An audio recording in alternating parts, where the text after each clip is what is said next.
Nag-isip-isip mo ba ang buhay mo? Kung bakit ka inilagay sa mundong ito?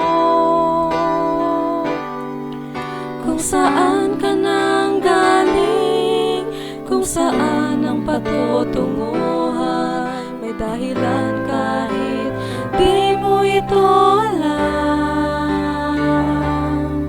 Ano kaya ang iyong gagawin?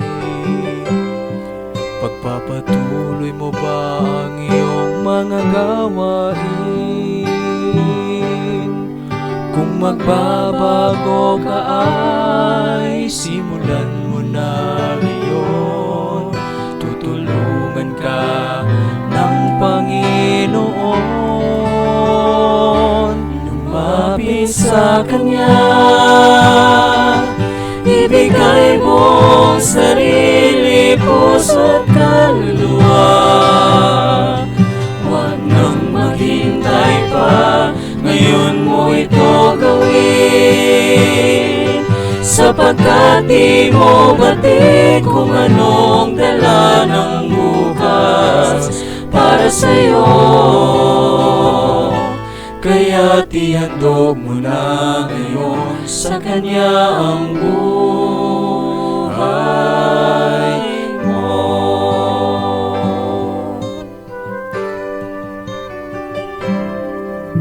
Buhay natin ay pansamantala.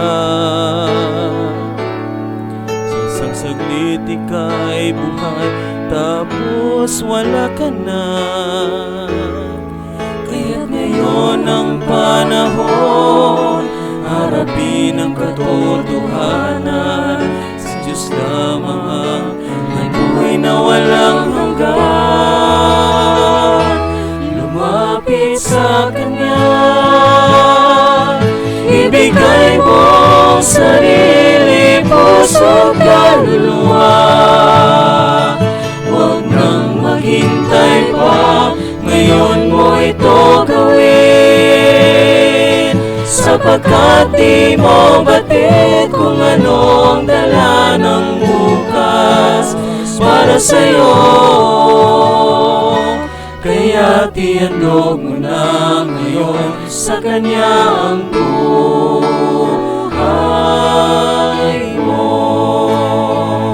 Huwag nang magduda pa, ngayon ay gawin mo na.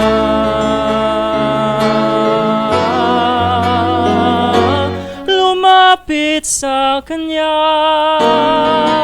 Ibigay mong sarili, puso't kaluluwa. Huwag nang maghintay pa, ngayon mo ito gawin. Sapagkat di mo batid kung anong dala ng bukas para sa'yo. Kaya't ihandog mo na ngayon sa Kanyang buhay. Kaya't ihandog mo na ngayon sa Kanyang buhay mo.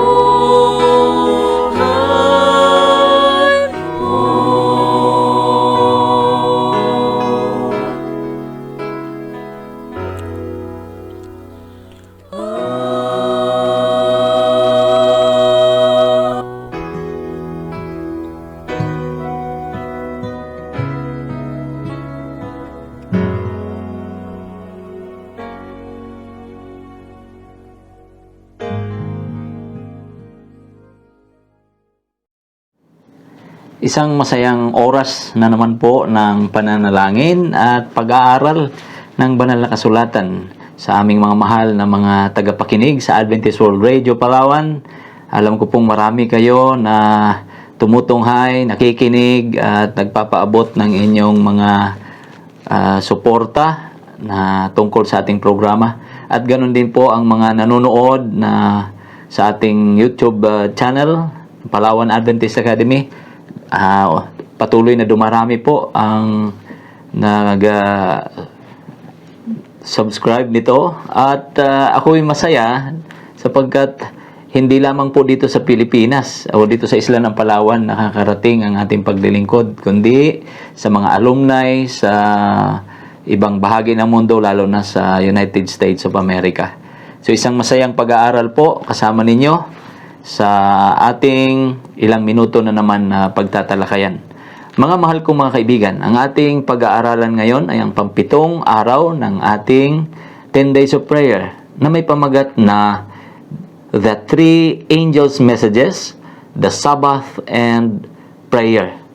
Sangayon sa Isaiah, Kapitulo 56, talatang 5 at 7, ito po yung pambungad na talata natin.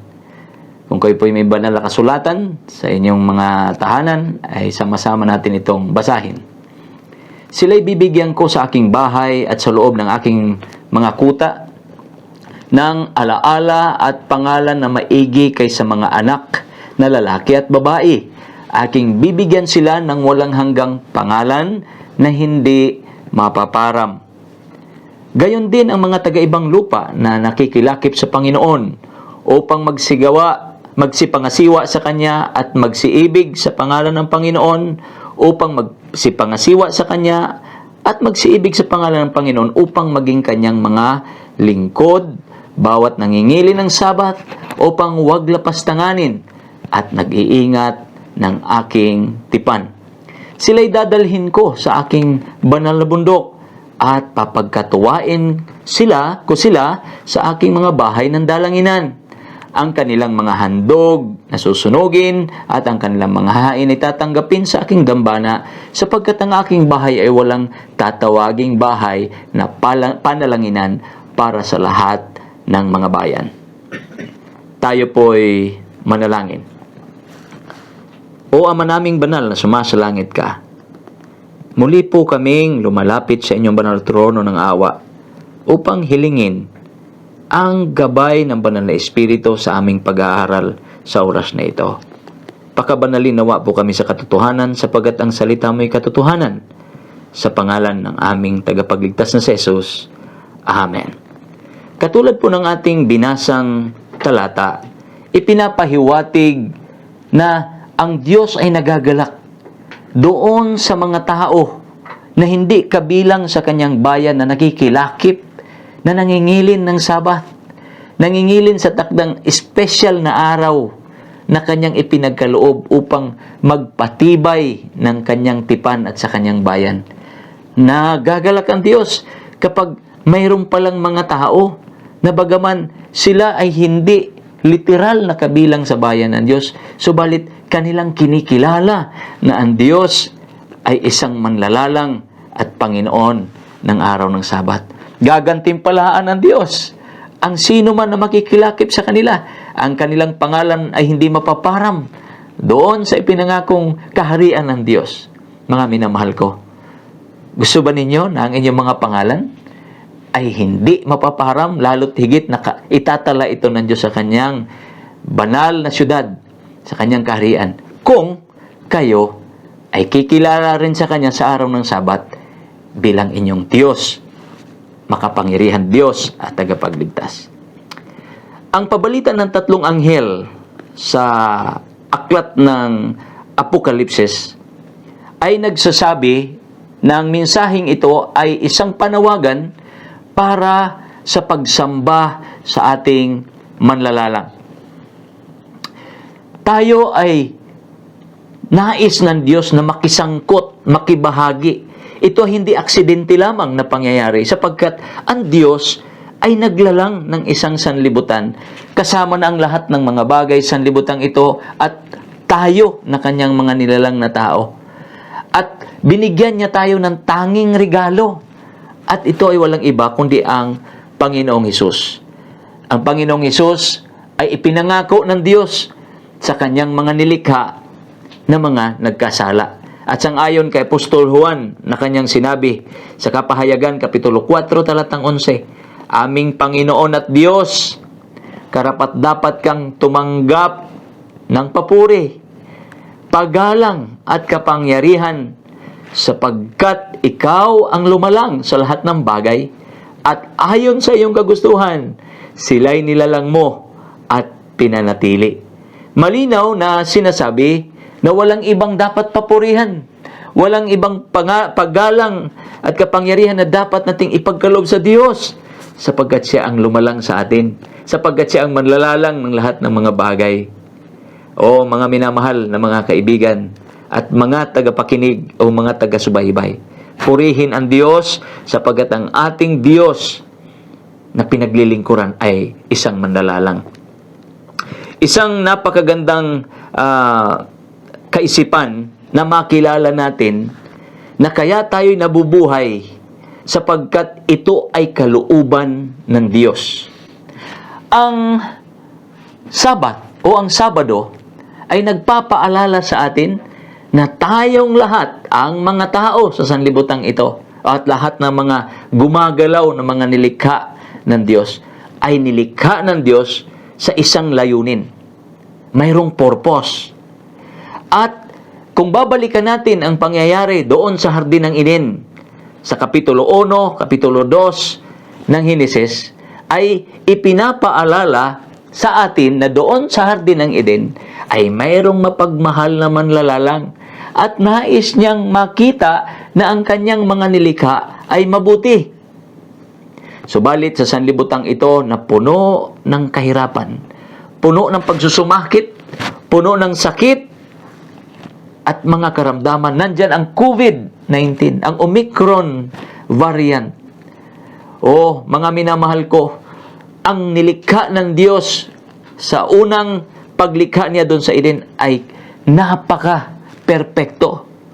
Walang kapintasan. Subalit nang dumating ang kasalanan, doon naranasan na ng sangkatauhan ang mga sakit, iba't ibang karamdaman na hindi masolusyonan ng sanlibutan.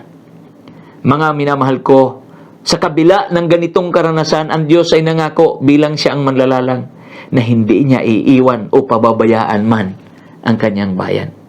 Sa Hebreo Kapitulo 13, talatang 5 ay nagsabi, "Huwag kayong magmukhang salapi, masiyahan na kayo sa anumang nasa inyo, sapagkat sinabi ng Diyos, hindi kita iiwan ni pababayaan man." O purihin ang Panginoon, mga minamahal ko mga kaibigan.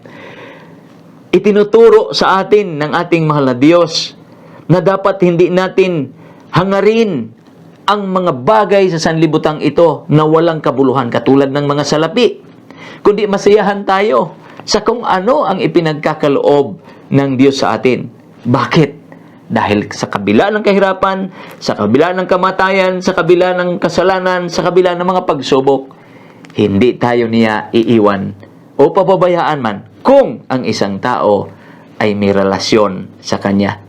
Ang katotohanan ito ang nagdadala sa atin upang tayo'y lumuhod, magpuri sa Diyos, at tanggapin ang regalo ng kaligtasan na ating natuklasan patungkol sa natatanging plano niya para sa ating buhay.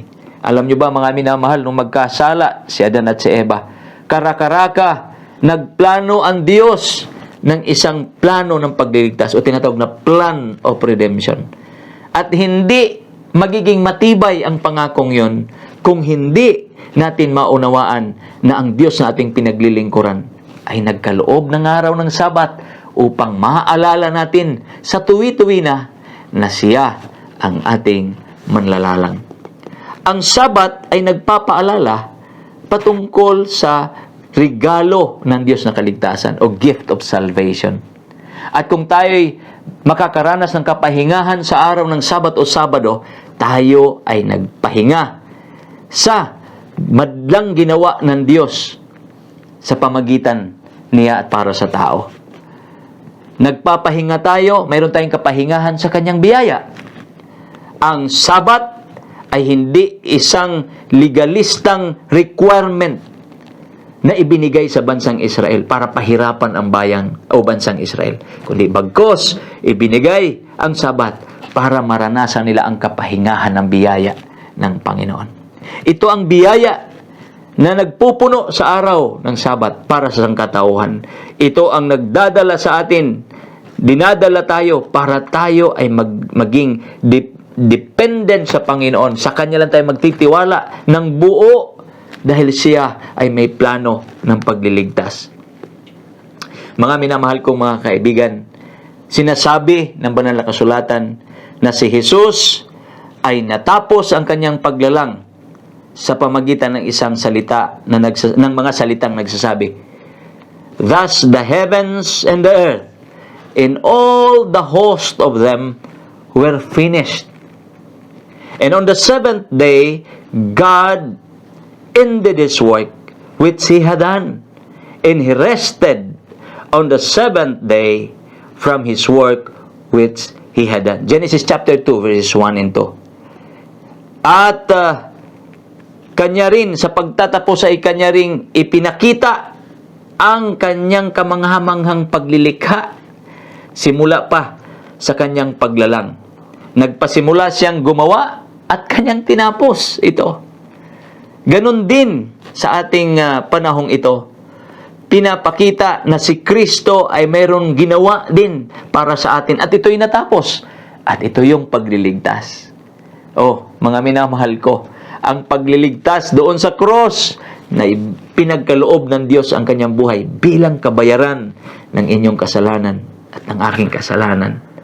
Purihin ang Panginoon. Ito ang tinatawag na plano ng pagliligtas ng Diyos. Hindi lamang siya nagligtas sa panahon matapos ang pagkakasala sa paglalang, kundi siya nagliligtas sa ating panahon ngayon at sa ating hinaharap. Patuloy siyang gumagawa para sa ating kaligtasan. At ang sabi niya, He finished it. Kanyang tinapos ito. At ang Sabat o ang araw ng Sabado ay nagpapaalala sa atin, mga minamahal ko, na dapat tayong magsaya sa Kanyang pag-ibig. Tayo ay may kapahingahan sa Kanyang pagmamahal. At ang Kanyang kalulatian, ang kalulatian ni Kristo, ang siyang nagbayad ng ating dapat pagbabayaran doon sa cross. He paid the price para sa ating kaligtasan. Kaya nga ang Sabat ay tinatawag na Sabat is a call to prayer, a call to praise, a call to proclaim His goodness. Purihin ang Panginoon. Kaya kapag kayo pala ay nangingili ng araw ng Sabat, katulad ng sinabi ni Propeta Isaias, mga minamahal ko, katulad ng sinabi ng pabalita ng 3 mga anghel na dapat tayong sumamba sa Diyos na lumalang ng sanlibutan ito. Ito yung Sabat na dadalhin tayo para sa isang malapitang pananalangin sa ating tagapamagitan sa langit, ang mataas saserdote. Ito yung magdadala rin sa atin ng isang pagkatawag ng papuri. Maghahayag tayo ng papuri sa Diyos. Ito rin yung pagkatawag sa atin para iproklama, ipaabot sa mga tao ang kabutihan ng ating Panginoon. The Sabbath also reminds us we are not alone in a desolate world of sorrow. Ngayon ay pandemic. Alam kong punong-puno ng kapigatian, punong-puno ng kalungkutan, pagdadalamhati ang mga tao. Pero kapag nangilin ka ng Sabat, kaibigan ko, ipapaalala sa iyo ng Diyos na tayo ay hindi niya pinababayaan. Kaya nga ang kagandahan ng kalikasan ay nagsasalita tungkol sa manlalalang. At sa panahon ng ating pagpipighati o kapighatian, ang Sabat ang magtuturo sa atin kung paanong ibabalik tayo doon sa paglalang ng Diyos, kung paano niyang nilikha ang sanlibutan ito na mabuti. At ito rin ang magtuturo sa atin upang ating tingnan, ating pangarapin na makita ang kaharian ng langit doon sa bagong langit at bagong lupa na Kanyang inihanda para sa atin. Tayo mga kapatid, mga minamahal na mga kaibigan, mga estudyante ko, mga magulang ay mayroong buhay na pag-asa na Kanyang isasaayos muli ang kaluwalhatian noong hardin ng Eden na Kanyang nilikha noon. Kanyang aayusin muli ang mga nasirang mga bulaklak. Kanyang aayusin muli ang lahat ng mga nilikha niyang mga hayop na naging mabangis ito. Kanyang ipapanumbalik muli ang mga mabubuting kaugalian ng mga tao na Kanyang itinuro doon sa hardin ng Eden. Kanyang papanumbalikin sa ating mga puso ang kaluwalhatian ng Kanyang kabutihan. Ang araw ng Sabat o ang araw ng Sabado ay isang araw ng pagpapasalamat. Nais ba ninyong magpasalamat sa Panginoon? At ang pinakatamang oras para ipaabot ang pagpapasalamat o pagpasalamat at papuri sa Panginoon sa kanyang kabutihan, ipangilin po ninyo ang araw ng Sabat. Tayo ay nagpapasalamat sapagkat nilikha tayo ng Diyos at ito ay kanyang panukala para sa ating buhay. Tayo ay nagpapasalamat sapagkat tinubos niya tayo at binayaran niya ang ating mga kasalanan doon sa cross na dapat tayo magbayad. Dapat tayo ay magbabayad ng kamatayan. Subalit si Kristo ang namatay doon sa cross. Araw ng Sabat, siya ay nasa libingan upang ipaalala na hindi lang siya manlalalang, kundi isang tagapagligtas. Pasalamatin natin ang Panginoon sapagkat sa tuwing araw ng Sabat, ipinapaalala niya na malapit na siyang dumating. Siya ay muling babalik para likhain niya muli ang nasirang Eden. At ito ay kanyang gagawin sa bagong langit at bagong lupa. Mga minamahal kong mga kaibigan, hanapin natin ang Panginoon ngayon. Sa tuwing araw ng Sabat, hanapin niyo ang Panginoon. Hanapin niyo ang mga tao na nagtitipon para manalangin, para magpasalamat sa Diyos. At ang mga taong ito, siya ang kumikilala na ang Diyos ay manlalalang. At mayroon silang tagapagligtas na nagbuwis ng buhay doon sa cross. At mayroon silang mataas na saserdote sa langit na siyang nagiging tagapamagitan sa harapan ng Ama. At isang araw siya ay muling babalik sa araw ng Sabat. Hindi para hukuman tayo sa kamatayan, kundi para bigyan tayo ng buhay na walang hanggan. Mga minamahal ko, tayo po'y magsilapit sa trono ng biyaya ng Panginoon upang siya'y pasalamatan at tayo'y mananalangin. Sang-ayon sa Isaias, Kapitulo 56, talatang 5 at hanggang 7, tulad na ating binasa kanina.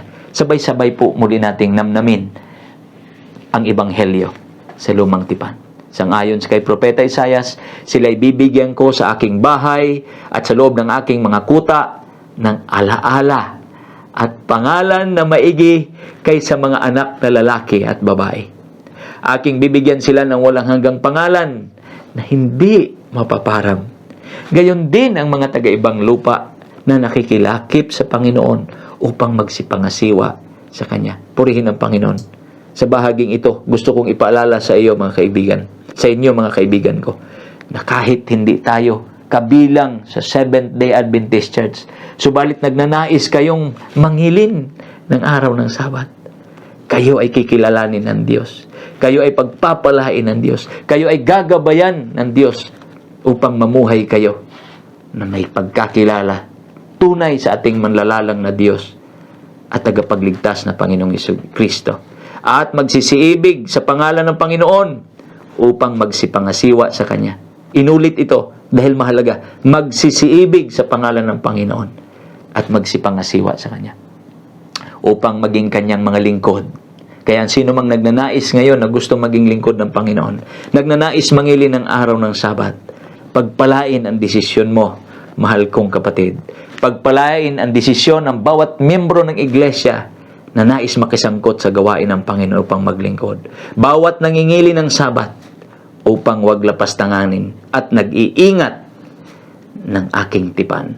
Sa huling bahaging ito ay binabanggit mga kapatid na mahalaga ang pangingili ng Sabat dahil ito ang tanging paraan upang maingatan natin ang relasyon natin sa Panginoon, ang ating tipanan sa Panginoon. At sila ay dadalhin ko sa aking banal na bundok. Yan ang pangako ng Diyos. Sa lahat ng mga nangingili ng Sabat, dadalhin niya tayo sa kanyang banal na bundok, sa bundok ng Sion, sa banal na Jerusalem sa langit, at pangkakatuwain sila sa aking bahay na dalanginan, sa sanktuaryo. At ang kanilang mga handog na susunugin at ang kanilang mga hain ay tatanggapin ko sa aking dambana. Ang handog na binabanggit dito ay walang iba kundi ang ating pinanampalatayang si Jesucristo. Sapagkat ang aking bahay ay tatawaging bahay ng panalanginan para sa lahat ng mga bayan. Nais niyo po bang mapabilang sa bayan ng Diyos na nangingilin ng araw ng Sabat? Ang pabalitan ng tatlong anghel ay ipinababatid sa atin, ipinapaalala sa atin na mayroong Panginoon Diyos ng araw ng Sabat. Mismong ang Panginoong Hesus ay ipinakilala sa Marcos Kapitulo 2, talatang 27 at 28, na ginawa ang Sabat ng dahil sa tao, hindi ang tao ng dahil sa Sabat. Ang ibig sabihin, mga minamahal ko, ipangilin man ito ng tao ang araw ng Sabat o hindi, mananatiling si Kristo ay Panginoon ng araw ng Sabat. Kaya wala tayong ibang gagawin ngayon kundi lumapit lang tayo sa trono ng biyaya ng ating mataas sa sacerdote sa langit. At dadalhin niya tayo, gagabayan niya tayo sa isang pakikipagrelasyon sa Panginoon bilang siya ay Panginoon ng araw ng Sabat. Mamahalin natin siya. Ipapangili natin ang Sabat upang masumpungan nyo, masumpungan ko ang biyaya ni Kristo. Bago po tayo manalangin, nais kong hilingan si Chap Joel na magkaloob ng isang tanging awit sa Panginoon. Tunay na ang biyaya ng Diyos ay siyang nagliligtas sa atin. At habang inaawit niya, mga minamahal kong mga tagapakinig, mga mahal namin na sumusubaybay sa programang ito, ay inyo pong ilapit ang inyong mga sarili sa Panginoon. Ilapit niyo po ang inyong mga lulan. Alam kong marami sa atin ngayon na nanonood ay may karamdaman o infected sa tinatawag na virus ngayon. Itong COVID-19 virus. Pagagalingin kayo ng Panginoon dahil Kanya yung ipinangako na hindi niya tayo pababayaan o iiwan man kailanman. Maaring ang ilan sa inyo may problema sa inyong mga trabaho, mga minamahal ko. Maaring ang ilan sa inyo ngayon ay hindi nyo alam kung anong inyong gagawin. Mga kabataan na naguguluhan kung ano ang kanilang direksyon sa kanilang buhay. Wala po kayong ibang gagawin ngayon habang umaawit ang inyong lingkod ay ating isurrender sa Panginoon ng ating sarili at siya'y gagawa ng himala para sa inyo. Pakinggan po natin ang natatanging awitin.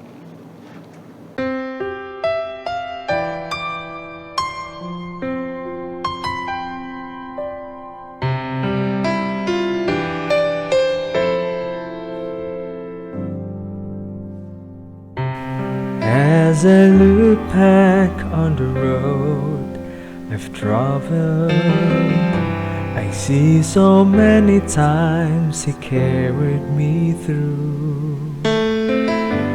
If there's one thing that I've learned in my life, my Redeemer is faithful and true.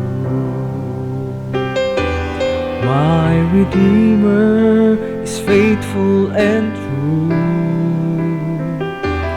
Everything He has said He will do. Every morning His mercies are new. My Redeemer is faithful and true.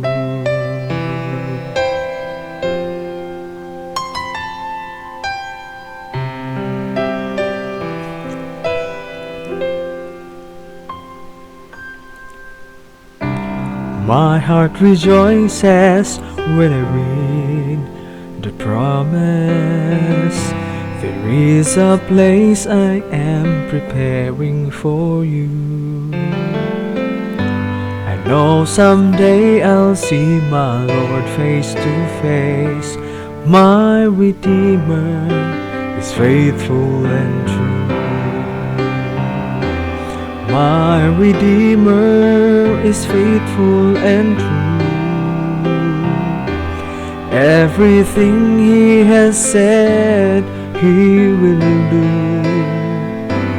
Every morning His mercies are new. My Redeemer is faithful and true. And in every situation He has proved His love for me. When I lack the understanding, He gives more grace to me.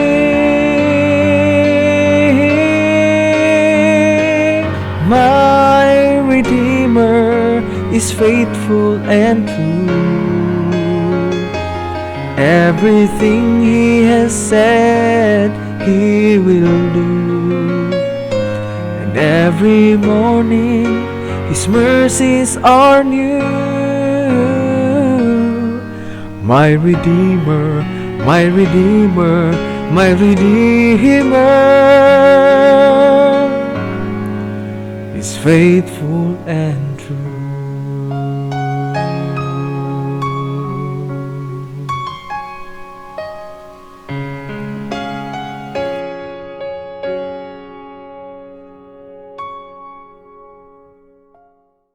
O dakila namin Diyos, Ama na nasa langit, katulad ng himig ng awit na aming narinig, na kami ay inyong niligtas sa pamagitan ng inyong biyaya.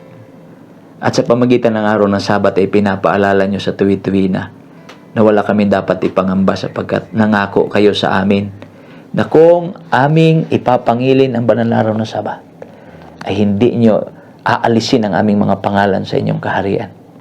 Lahat ng mga nangingilin at nag-iingat ng tipan ay inyong bibigyan ng gantimpala sa inyong kaharian. Panginoon, maaari po bang humiling sa inyo na lahat ng aming mga tagapakinig ngayon sa Adventist World Radio, Palawan, lahat ng mga nanonood ngayon sa YouTube channel ng Palawan Adventist Academy, maaari po bang basbasan nyo sila? Maaari po bang lahat kami na nakapakinig ng Ebanghelyong ito ay maisulat ang aming mga pangalan sa inyong kaharian. At sa araw na babaguhin yung muli ang bagong langit at bagong lupa, kasama nawa kami, Panginoon Diyos, na makakaranas ng pagliligtas ng amin Diyos. Susubukan po naming ipangilin ang araw ng Sabat upang alalahanin kayo na kayo ay manlalalang. Kayo ay Panginoon ng araw ng Sabat na nagligtas sa amin doon sa libingan. At muling nabuhay at nangakong muling babalik upang kami ay sa Panginoon at mangingiling kami ng araw ng Sabat magpakailanman. Amang banal, salamat sa paalala na ang Sabat ay puno ng biyaya. Ang Sabat ay nagbibigay ng pag-asa sa bawat isa. Ang Sabat ang nagdadala sa amin upang manalangin kaming mataimtim. At ito ang daan upang dinggin kami ng mataas sa saserdote sa langit, ang aming Panginoong Hesus. O Diyos na banal, dinggin po ninyo ang aming mga hinaing. Bilang inyong lingkod, nais ko pong itaas ang aking kamay upang hilingin ang pagdaloy muli ng Banal na Espiritu igawad sa lahat ng inyong mga anak na nagsusumamo na humihingi ng tawad sa inyo sa oras na ito. At naway linisin nyo kami sa aming kalikuan upang sa pagtungo namin sa araw ng Sabat, kayo ay aming sasambahin, O Diyos, ay mararanasan namin ang tunay na kaligtasan. Ipagkaloob nawa ninyo sa lahat ng aming mga tagapakinig ang kanilang mga kahilingan ngayon. Pagpalain niyo po sila. 10 ng inyong iglesia sa buong sanlibutan. Mahanda kami sa inyong muling pagdating. Ito pong lahat ay aming pinapalatayang matanggap, O Diyos, sa pangalan ni Jesus. Amen. Muli po, maraming salamat sa inyong lahat sa pagsama ninyo sa amin sa ating pag-aaral, pag-antabay ninyo. Nais ko pong pasalamatan ang ating mga alumni na patuloy na sumusuporta, na naghayag ng kanilang suporta sa ating media ministry. Salamat po sa inyo dyan sa New York City, sa United States of America. Salamat po sa inyo sa Lumalinda, mga ilan. Hindi ko man mabanggit ang inyong mga pangalan sa mga alumni ng Palawan Adventist Academy na nandyan ngayon, nakasama namin sa pag-aaral at pananalangin. Salamat po ng marami sa inyo. At ganoon din po sa lahat ng aming mga tagapakinig sa ating Adventist World Radio, Palawan. Sa tuwi-tuwi na, akin pong dalangin na sa inyong pakikinig sa radyo ay naging masaya. Salamat po. At ganoon din po sa aking technical staff, Chap Joel and Ma'am Rafael, kasama ng aking mahal na partner, Ma'am Benita Rosas, na talagang nandyan ating suporta para gawin ang gawain ng Panginoon. Pagpalain tayong lahat. At ganoon din sa aming mga kamanggagawa, Palawan Adventist Academy, faculty and staff, salamat sa inyong pag-suporta at pagkikinig sa ating programa. Mga minamahal, hanggang sa susunod pong pagkikita, sama-sama nating tanggapin ang biyaya ng Panginoon. Salamat po. Is faithful and